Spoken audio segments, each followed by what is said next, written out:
Hello everyone, welcome to 74 East. Vantage point series का आज दूसरा एपिसोड है। आज जिस टॉपिक पे हम बात करेंगे वो है रिजर्वेशंस। हालिया महीनों में कश्मीर में आपने देखा होगा रिजर्वेशंस को लेकर जो डिबेट है वो तूल पकड़ता जा रहा है। पॉलिटिकल पार्टीज भी इस फ्रेम में हैं और डिफरेंट स्टेक होल्डर्स जो इस रिजर्वेशन पॉलिसी को लेकर हैं वो सारे फ्रेम में आ चुके हैं। प्रोटेस्ट्स हैं, काउंटर आर्ग्यूमेंट्स हैं, बहुत सारे लोग इससे खुश हैं, अक्सरियत लोग इससे नाला हैं। इस एपिसोड में हम जानेंगे आखिर रिजर्वेशन पॉलिसी का मसला क्या है, इसका बैकग्राउंड जानने की कोशिश करेंगे, ये मसला कहाँ से स्टार्ट हुआ, डिफरेंट स्टेक होल्डर्स की वॉइसेस, उनके आर्गुमेंट्स क्या क्या हैं, एंड अल्टीमेटली जो इसका एक पॉलिटिकल एंगल है उसको भी समझने की कोशिश करेंगे। So let's start from the start. आखिरकार ये प्रॉब्लम स्टार्ट कहाँ से हुआ? मार्च 2024, 15 March to be precise enough, exact enough, जो गवर्नमेंट है जम्मू एंड कश्मीर की यूटी एडमिनिस्ट्रेशन, उन्होंने एक अमेंडमेंट पास किया, एक ऑर्डर पास किया जो अमेंड कर रहा था Jammu and Kashmir reservation rules को जो 2005 के हैं। और ये जो Jammu and Kashmir reservation rules हैं उसके चार कवानीन हैं जो पर्टिकुलरली 3 वर्टिकल्स में रिजर्वेशंस प्रोवाइड कर रहे हैं, उसको अमेंड कर रहा था। और वहाँ पे मोर और लेस जब आप ये न्यूज़ सुनेंगे तो ये समझ में आ जाएगा कि 10% शेड्यूल ट्राइब का जो रिजर्वेशन है उसको बढ़ा दिया गया है, वो पहाड़ी ग्रुप को दिया गया है। या बहुत सारे अखबारों में आपने ये न्यूज़ पढ़ी होगी कि ओपन मेरिट जो है अब माइनॉरिटी अक्रॉस प्लेटफॉर्म्स बन गया है। आई थिंक ये एक बड़ी जेनरिक सी स्टेटमेंट होगी इस रिजर्वेशन क्राइसिस को अंडरस्टैंड करने की। सो हम कोशिश करेंगे कि इसको ज़रा ग्रैनुलर लेवल पे जाकर अंडरस्टैंड करें, आया ये मसला क्या है और कैसे होता है। इसको समझने के लिए हमें JNK रिजर्वेशन रूल्स 2005 को समझना है। ये रूल्स जो है 3 कैटेगरीज में रिजर्वेशंस प्रोवाइड करता है। रूल नंबर 4 कहता है कि direct recruitment into government jobs में रिजर्वेशन होगी और वहाँ पे ये 43% की रिजर्वेशन देता है, यानी कि 57% ओपन मेरिट है। फिर इस 43% में वो कैटेगराइजेशंस करता है different tribes, different sections of the society को कितना परसेंट रिजर्वेशन देता है। इस रिजर्वेशन में 20% जो है ना हाईएस्ट रिजर्वेशंस RBS की है, रेजिडेंट्स ऑफ बैकवर्ड एरिया। उसके बाद रूल नंबर 13 और 14 जो है वो admissions into professional college and institutions like medical colleges, engineering colleges and agricultural sciences and allied colleges जो इस जैसे होते हैं, वहाँ पे 50% जो रिजर्वेशन की बात करता था। और इसी तरह रूल नंबर 15 जो एडमिशन टू PG कोर्सेज है, जो MD, MTech और agricultural sciences and allied sciences में है, वहाँ पे 35% रिजर्वेशन की बात करता था। इन्हीं 4 कवानीन को 2024 के अमेंडमेंट ने चेंज कर दिया है। और चेंज क्या है? रूल नंबर 4 में 43% को 60% रिजर्वेशन कर दिया गया है, plus 10% horizontal reservation. Rule number 13 और 14 जो प्रोफेशनल कॉलेजेस के एडमिशन गवर्न करता था उसमें 50% से उसको अगेन 60% रिजर्वेशन ले लिया गया है। और रूल नंबर 15 जो कि PG कोर्सेज में एडमिशन था उस पर 35% रिजर्वेशन को ऑलमोस्ट 60 to 65% रिजर्वेशन ले लिया गया है। ये तो एक ओवरऑल चेंज है, but with in the reserved sections वहाँ पे भी बहुत सारी चेंजेस है। जो RBA के रिजर्वेशन पहले 20% का था उसको ड्रॉप करके 10% कर दिया गया है। उसका 10% जो है ना उसका एक अलग सेक्शन निकाला गया है कि economic weaker sections of the society का रखा गया है। इसी तरह शेड्यूल ट्राइब में 10% जो ऐड कर दिया गया है वो पुराने जो 10% थे उनको वहीं रखा गया है, नई कम्युनिटीज़ को लाया गया है जिसमें सबसे बड़ा जो जिक्र आया है वो पहाड़ी कम्युनिटी का है। इस पहाड़ी कम्युनिटी में एक कैवियट है। पहाड़ी कम्युनिटी के लिए जो है जो PDP और BJP अलायंस की गवर्नमेंट थी तब एक ऑर्डर पास हुआ था कि पहाड़ी कम्युनिटी में वो लोग हैं जो एथनिकली पहाड़ी हैं। इस वक्त जो है ना उसमें तरमीम की गई है, जो हालिया तरमीम इसमें हुई है, अमेंडमेंट हुई है, उसमें कहा गया है कि नहीं, पहाड़ी स्पीकिंग जो है वो सारे कॉन्स्टिट्यूट करते हैं। अब पहाड़ी स्पीकिंग जो है ना वो एथनिकली पहाड़ी नहीं भी हो सकता है। सो यू अंडरस्टैंड कि इसका एम्बेड कितना बढ़ जाता है। तो इससे प्रॉब्लम क्या हुई? इससे प्रॉब्लम हुई जो ऑलरेडी शेड्यूल कास्ट में सेक्शंस थे, जैसे गुजर बकरवाल थे या बाकी लोग थे, उनको लगा कि उनकी जो रिजर्वेशंस है वो डाइल्यूट हो रही हैं बिकॉज एक largest section of the society को इसमें इंक्लूड किया जा रहा है और वो हैं जो ज़्यादा से ज़्यादा इसका फ़ायदा उठाएंगे। तीसरी चीज़ हम देखेंगे कि जो रूल नंबर 15 है वहाँ पे 35% जो रिजर्वेशंस पहले थी वो 60 से 65% हो गई है। और हालिया आप जो देखेंगे हमारे डॉक्टर साहबान, हमारे स्टूडेंट्स जो हैं, बच्चे जो आप देखेंगे कभी प्रेस कॉलोनी में, कभी गवर्नमेंट मेडिकल कॉलेजेस के सामने प्रोटेस्ट कर रहे हैं, वो पर्टिकुलरली ख़ास तौर पर इस रूल के ख़िलाफ़ है। इसको ज़रा और अंडरस्टैंड करते हैं। हालिया जो है Jammu Kashmir public service commission ने जो है एडवर्टाइज़ किए थे कुछ पोस्ट, 575 पोस्ट उन्होंने एडवर्टाइज़ किए थे और उनको बिल्कुल इसी रूल के तहत डिवाइड कर दिया गया, जहां ओपन मेरिट के लिए 40% 238 सीट्स बची और बाकी सारी रिजर्व रही। इसमें भी बहुत हंगामा हुआ। जब तक ये अभी रूल्स एंड रेगुलेशंस के तहत बहस हो रही थी, उसके अंडर बहस हो रही थी, तो ज़्यादा से ज़्यादा लोग सेंसिटाइज नहीं थे। बट वंस एक बार एडवर्टीजमेंट बाहर आ गई और वहाँ पे उन्होंने देखा एक बड़ी शरह जो है मोर देन 50% या 60% की शरह जो है वो रिजर्व कैटेगरी में जा रही है, तो तब जो है ना लोगों ने इसको और लोगों ने समझा, शायद जितने लोगों ने नहीं समझा था उन्होंने भी समझा, that's why lot of people came out. और इसी तरह एक और मामला हुआ जो रूल नंबर 15 के साथ बिलखुसूस है, जो पीजी कोर्सेज में एडमिशन्स है। वहाँ पे ये हुआ कि हाल ही में 2024 में जो मेडिकल साइंसेज में पीजी सीट्स थी वो 293 थी। जब उनकी एडवर्टीजमेंट हुई तो पहले तो 40% की बेसिस पे वहाँ पे जो सीट्स बनी थी 113 के करीब, 113 के करीब हुई। लेकिन जब उसमें हॉरिजॉन्टल रिजर्वेशंस और बाकी रिजर्वेशंस भी लगाई गई तो फाइनली 76 सीट्स या 78 सीट्स, जो 26.6% टोटल नंबर ऑफ सीट्स का बनता है, वो ओपन मेरिट के लिए आ गया। तो जब ऐसा हाल हुआ कि फाइनली जो रिजर्व्ड कैटेगरी है वो 74 पॉइंट बन गई, तो इससे ना और ही ज़्यादा गम गुस्सा सामने आया and students came out on the streets, they started to protest. अब इसमें एक और चीज़ है, इसका एक और फाइन लाइन है। आपने देखा होगा कि इन प्रोटेस्ट में देयर आर पीपल होल्डिंग प्लैकार्ड्स। एक रूल 17 के बारे में है, ये रूल 17 समझने की ज़रूरत है। ये बिलखुसूस इस रूल 15 का है ना एक सब पॉइंट आप समझ लें ये क्या होता है। इसको समझाने के लिए एक एग्जाम्पल बड़ा ज़रूरी है। आप समझ लें कि मैं एक रिजर्व कैटेगरी से या reserve section of the society से एक बंदा हूँ जो कम्पीट कर रहा है पीजी कोर्सेज़ के लिए। और पीजी कोर्सेज़ के लिए जब मैंने एंट्रेंस दिया हुआ है तो मेरा मेरिट जो है ना, मैंने पीजी एक रिजर्व कैटेगरी से फॉर्म भरा था और मेरा मेरिट जो है ना वो अच्छा खासा है, वो ओपन मेरिट में चला जाता है। और मैं ओपन मेरिट होकर अपग्रेड होता हूँ और मैं सबसे अच्छे कॉलेज में, जो इस वक्त शायद GMC श्रीनगर माना जाता है, और सबसे अच्छी स्ट्रीम में जो शायद if I am not wrong, I may be correct, radiology या कोई और ब्रांच हो, उसमें चला जाता हूँ। अब मामला ये नहीं था, ये तो हो गया, लेकिन पीछे जो मैंने सीट छोड़ी है तो वो अभी फिल करना ज़रूरी है। अब वो फिल कैसे की जाती है कि रैशनैलिटी ये कहती है कि वो सीट है कि बिकॉज मैं ओपन मेरिट में चला गया हूँ वो ओपन मेरिट में जानी चाहिए, लेकिन नहीं, वो सीट जो है ना वो फिर से रिजर्व कैटेगरी के लिए चली जाती है। तो ये दो चीज़ें होती है, एक तो मैंने ओपन मेरिट की सीट कंज्यूम की है बीइंग ए रिजर्व पर्सन, दूसरा जो मैंने सीट खाली छोड़ी वो रिजर्व पर्सन को मिली। ये कॉम्बिनेशन करके हम देख रहे हैं कि 293 सीट्स में फाइनली 78 सीट्स या 76 सीट्स ओपन मेरिट के लिए बची हैं। तो ये ड्रैकोनियन वो कहता है कि वो बच्चे सारे कहते हैं कि ये रूल 17 जो है ये नहीं होना चाहिए। अगर एक बच्चा जो एंट्रेंस दे रहा है और वो ओपन मेरिट में क्रैक करता है सीट, पीछे जो सीट बचती है उसको जो next in line open merit का स्टूडेंट है उसमें जाना चाहिए।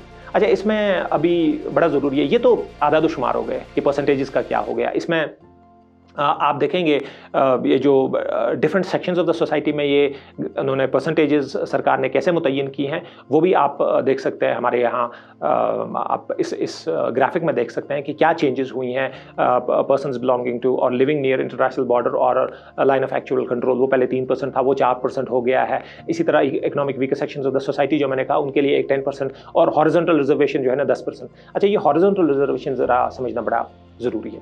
हॉरिजॉन्टल रिजर्वेशन जो है एक्सक्लूडिंग जो रिजर्वेशंस हैं जो डिफरेंट सेक्शंस को मिलती हैं जिनको हम वर्टिकल रिजर्वेशंस कहते हैं। Vertical reservations are like reservation for schedule castes. तो ये एक वर्टिकल, ये पूरा आप माने अगर 10% ये है तो 100 में से सीधा 10 सीटें कटेंगी और इन 10 सीटों में सिर्फ compete करेंगे पीपल फ्रॉम शेड्यूल्ड कास्ट। ठीक है, इसी तरह शेड्यूल्ड ट्राइब्स की रिजर्वेशन है, ये भी एक वर्टिकल रिजर्वेशन है। ये जितनी परसेंटेज होगी ये पूरे में से कट के इसमें सिर्फ वो लोग compete करेंगे जो शेड्यूल्ड ट्राइब्स। हॉरिजॉन्टल रिजर्वेशन का मामला ऐसा नहीं है। हॉरिजॉन्टल रिजर्वेशन जो है ना इन सारी वर्टिकल कैटेगरीज में से कट गए। तो अगर हॉरिजॉन्टल रिजर्वेशन जो इस वक्त रूल 4 के तहत 10% है तो ये ओपन मेरिट से भी कटेगी, ये शेड्यूल कास्ट से भी कटेगी, ये शेड्यूल ट्राइब से भी, या आप माने दो बड़ी कैटेगरीज अगर है रिजर्व्ड एंड ओपन मेरिट, ये उनमें दो कटेंगी। तो आप माने जब ओपन मेरिट 40% बचता है तो उसमें जब ये 10% फिर से इजाफी लगा देते हैं तो 2-3 सीट्स और घट जाती हैं। ये समझने की ज़रूरत है। दैट्स वाई ये जो पीजी के कोर्सेज अभी मैंने आपको बता दिए 293 से पहले जब 293 सीट्स में जब पहला कट इसमें रिजर्वेशन का लगा तो 113 सीटें बची। फिर जब हॉरिजॉन्टल रिजर्वेशन और इकोनॉमिक वीकर सेक्शंस लग गए तो बचा के 76 या 78 सीट्स हमें मिल गई। Now it's important to understand ये जो डिफरेंट स्टेक होल्डर्स हैं इस सारे मामले के, वो क्या कहते हैं, उनके आर्गुमेंट्स क्या है, ये अंडरस्टैंड करना बड़ा जरूरी है। दो बड़े ग्रुप्स इसमें पहले तो बन गए हैं। एक वो जिनको इंक्लूड किया गया है इस सारे रिजर्वेशन में, ऑब्वियसली वो खुश हैं। ऑब्वियसली वो उनका आर्गुमेंट ये है कि बहुत टाइम के बाद उनको रिकॉग्नाइज किया गया है, उनकी जो डिमांड है वो फुलफिल होगी और उनका जो राइट है वो उनको मिला है और उनको इस फ्रेम में लाया गया है। अब वो भी compete करेंगे, अब वो भी अपनी लाइफ बेटर कर सकेंगे through reservations into admissions into professional courses as well as jobs. जबकि दूसरी तरफ इसमें जो बड़ा एक तबका है जो उसके खिलाफ है, कहता है कि ऐसा नहीं होना चाहिए था। ये ख़ास तौर पे एक पॉलिटिकल मूव है, एक द रूलिंग पार्टी और द रूलिंग एडमिनिस्ट्रेशन जो है ना, they have pander to a particular section of the society, उनका मानना ये है। अब इसमें दो बड़े सब ग्रुप्स हैं जो इसके खिलाफ है। उसमें ओपन मेरिट वाले लोग हैं, वो कहते हैं कि ओपन मेरिट जो है कश्मीर में दे यूज सेंसस नंबर 2011 का सेंसस नंबर है, और वहाँ पे कहते हैं कि we are close to 70%, 65 to 70% of the population, और ये प्रोपोर्शनेट होना चाहिए. They are not against reservation, they are saying but reservation has to be proportionate. जो जितना पॉपुलेशन का हिस्सा है, जिसकी जितनी भागीदारी उसकी उतनी हिस्सेदारी, ऐसा कुछ वो कहता है. और वो कहता है कि जो दूसरा हिस्सा है, जो वो लोग हैं जो ऑलरेडी रिजर्वेशन का हिस्सा थे, जैसे बकरवाल हैं, गुजर्स एंड बकरवाल्स हैं, बाकी लोग हैं, वो कहते हैं कि ये नए ग्रुप को लाने से ना शेड्यूल ट्राइब में एक अलग एक डायनेमिक्स हो गई है, और हमारे जो राइट्स हैं या हमारी जो चांसेस हैं वो बड़े डाइल्यूट हो गए हैं. तो सबसे पहले समझते हैं कि ओपन मेरिट वाले लोगों का क्लियर आर्गुमेंट है. वो कहते हैं it should be proportionate to the population, the demographics of the state. Open merit cannot be the minority. जब हम majority population में हैं, if you are 68-69% of the population, it cannot be that हमारे लिए सिर्फ 25 या 30 या 30 से 35% सीट्स होनी चाहिए. हमारे लिए बिल्कुल 60-69% सीट्स होनी चाहिए, और बाकी जो सीट्स हैं वो आप डिवाइड करें एज पर द उनकी प्रपोर्शन कितना पॉपुलेशन में है. ठीक है, और ये बड़ा लॉजिकल भी लगता है समझने में. दूसरी तरफ लोग हैं, वो कहते हैं कि जो एक लार्जर डिबेट है रिजर्वेशंस को लेकर, वो ये कहते हैं कि रिजर्वेशन ना एक वन टाइम पास होना चाहिए, कि अगर आपने एक बार इसको यूज़ कर लिया है तो अब आप इसको लाइफ में इस्तेमाल नहीं कर सकते. ये जो बार बार आप यूज़ करते हैं वो उसके खिलाफ है. वो कहता है इफ़ समवन हैज़, यही बहुत सारे डॉक्टर साहबान का मानना है जो पीजी कोर्सेज़ के लिए अभी हालिया में हमने उनसे बात की, उनका भी यही मानना था. वो कह रहे थे कि अगर एक बच्चा एक सेक्शन ऑफ द सोसाइटी से आया है, एक सर्टिफिकेट या एक राइट अपना या एक यूज़ करके, जो उसको गवर्नमेंट ने एक प्रोविजन दिया है, उसको यूज़ करके आया है, अब 5 साल का या 5.5 साल का MBBS और उसके बाद जो ट्रेनिंग है वो एट पार है, they using the same resources everything. अब जो स्पेशलिटी जहाँ पे हम अप्लाई कर रहे हैं वहाँ पे ऐसा नहीं होना चाहिए था. इससे पहले मैं आपको बता दूँ, ये अमेंडमेंट से पहले 75% वहाँ पे ओपन मेरिट का केस होता था इन केस ऑफ स्पेशलिटीज़. एक और तबका है, वो कहता है कि जैसा मैंने आपसे कहा, वो लोग जो इसमें इंक्लूड हुए हैं वो 2 चीज़ें इस्तेमाल करते हैं अपने आर्गूमेंट में. एक ये चीज़ आर्गूमेंट में इस्तेमाल करते हैं कि हमारे साथ इतने सालों का जो I don't know what's the right word, but उन्होंने कहा कि हमें जो सोसाइटी से एक अलग थलग रखा गया है, कि हमें अपॉर्चुनिटीज़ नहीं मिली हैं, एक्सपोजर नहीं मिला है, उसका नेमल बदल ये नहीं हो सकता कि आप हमें फाइनली 1% या 1 सीट कहीं पे दे दें. वो 2 साल में, 4 साल में या 5 साल के MBBS में पूरा नहीं हो जाता. हमने ज़िंदगी भर की ये तज़ीक या ये सफ़र किया है, ये आप एक बार में हमें ऐसा नहीं कर सकते. और ऐसा नहीं है कि मैं कुछ बन गया हूँ तो मेरे बच्चे को ये नहीं सहना है या बाकियों को नहीं सहना है. सो एक तो ये आर्गुमेंट है. दूसरा, जो ऑनरेबल सुप्रीम कोर्ट ने इसके ऊपर जब ये पैन इंडिया ये मामला हुआ था, तो वहाँ पे एक रूलिंग हुई थी कि ओपन मेरिट या रिजर्वेशन जो है ना 50% से कम नहीं होनी चाहिए, एटलीस्ट 50% होनी चाहिए. लेकिन उसमें एक बड़ा कैविएट है कि ये जो सारी ये रूलिंग दी गई थी, ये उन स्टेट्स को मद्देनजर रखते हुए, ये केस जब तब हुए थे, ऐसे स्टेट्स थे जहाँ पे कास्ट की या कास्ट बेस्ड पॉपुलेशन अगर देखें वो 50% से ज़्यादा है, which is not the case in Kashmir. Jammu और कश्मीर में ये देखने की जरूरत है, वो केस नहीं है. यहाँ पे ओपन मेरिट की जो पॉपुलेशन है वो बहुत ज़्यादा है. तो जो बड़ी एक मांग की जाती है कि डेमोग्राफिक्स के प्रोपोर्शनेट हिसाब से ये रिजर्वेशंस होनी चाहिए, और ये जो पर्टिकुलर अमेंडमेंट हुई है 2024 की, इसको रोल बैक होना चाहिए, और इस पे इसलिए डिबेट एंड डिस्कशंस है. अब प्रोग्राम के आखिरी हिस्से में इसकी पॉलिटिकल कनोटेशन क्या है. पॉलिटिकल कनोटेशन के बारे में इवन व्हेन इट स्टार्टेड, तो तभी से पॉलिटिकल पार्टीज इसको एक पॉलिटिकल स्टेप कह रहे थे कि ये बिल्कुल इस हिसाब से नहीं किया गया था कि एक particular section of the society को आगे लाया जाए, उनको रिजर्वेशन, बल्कि इसके एक पॉलिटिकल अंडरटोन थी. जब ये यूटी गवर्नमेंट ने किया था तो उन्होंने कहा था कि ये बीजेपी को सपोर्ट करने के लिए है, ताकि ये सारे लोग जो है ना आगे आने वाले इलेक्शंस में बीजेपी को वोट करें. बट ऐसा हुआ नहीं. हमने देखा कि उस इलेक्शंस में नेशनल कॉन्फ्रेंस जो सबकत लेके आगे बढ़ा और इस वक्त हुकूमत कर रहे हैं. लेकिन अब ये मामला पॉलिटिकल है. हमने असेंबली में देखा, जितने भी यहाँ पे सेशंस हुए वहाँ पे इस मामले ने तूल पकड़ा. पीडीपी की तरफ से इसमें बातें हुई. आगा रूहुल्ला जो हैं बड़े वोकल हैं, रूलिंग पॉलिटिकल पार्टी का हिस्सा है. बहुत सारे स्टूडेंट इनसे बैचेस या इनसे प्रोटेस्ट जो कर रहे थे उनसे मिले हैं, तो वो आगे आके इस पे बात कर रहे हैं. तो नेशनल कॉन्फ्रेंस के लिए बड़ा मुश्किल होगा इसको कैसे वो नेविगेट करते हैं. ऑल्दो नेशनल कॉन्फ्रेंस या रूलिंग गवर्नमेंट ने अभी कुछ टाइम पहले 3 मेंबर की एक कमेटी बनाई हुई है to see this, to review this, to understand this and come out with a plan कि क्या करना चाहिए. यहाँ पे बहुत सारी पिटिशंस पड़ी हुई हैं ऑनरेबल कोर्ट के सामने, हमारे स्टेट में जम्मू और कश्मीर हाई कोर्ट के सामने यहाँ पे पड़ी हुई हैं पिटिशंस. तो वो भी उसकी सुनवाई कर रहे हैं. उनके भी ऑर्डर्स आने बाकी है या उसमें वो अपहोल्ड करते हैं, क्या करते हैं. लेकिन आगे आने वाला टाइम बड़ा इंटरेस्टिंग है, जहाँ पे नेशनल कॉन्फ्रेंस के लिए बड़ा इंपॉर्टेंट है. बड़ी फाइन लाइन है जिस पे उनको चलना है, बिकॉज जब इसकी पॉलिटिकल कनोटेशन देखते हैं तो बड़ा इंपॉर्टेंट होता है। They have to balance it, क्योंकि वो भी उनके वोटर्स हैं और आगे जाके फिर से उन्हें वोट मांगने हैं, और ये भी एंड अ बिग थिंग कि जब वो कैंपेन कर रहे थे इलेक्शन से पहले तो वो बार बार कह रहे थे कि हम रिजर्वेशन जो ये अमेंडमेंट हुई है ना इस पर बात करेंगे, और they were and sometimes they even went to the extent of saying कि हम इसको रोल बैक करेंगे। तो ये बड़ी इंटरेस्टिंग और बड़ी इंपॉर्टेंट बात होगी देखने की कि ये 3 मेंबर्स की जो कमेटी है ये आगे आने वाली क्या होगी। बट इससे कतई नज़र कि पॉलिटिकली वो क्या करे, हम उम्मीद करते हैं, गवर्नमेंट से रिक्वेस्ट करते हैं और जो स्टेक होल्डर्स हैं उनसे भी रिक्वेस्ट करते हैं कि वो सारे आके इससे बैठे, इकट्ठे बैठे और उसमें बिल्कुल इसको पॉलिटिसाइज ना करें। क्योंकि क्या होने वाला है, हम ऑलरेडी देख रहे हैं कि हमारी यूथ जो है ना वो डिसइल्यूजन हो रही है, अलग हो रही है, इस पूरे प्रोसेस से अलग हो रही है। उनको लग रहा है कि उनका सुनने वाला कोई नहीं है। मैं जिन लोगों से बात कर रहा हूँ, एक बड़ा उन्होंने फैक्टर कहा कि आप देखें इसे ब्रेन ड्रेन भी हो रहा है।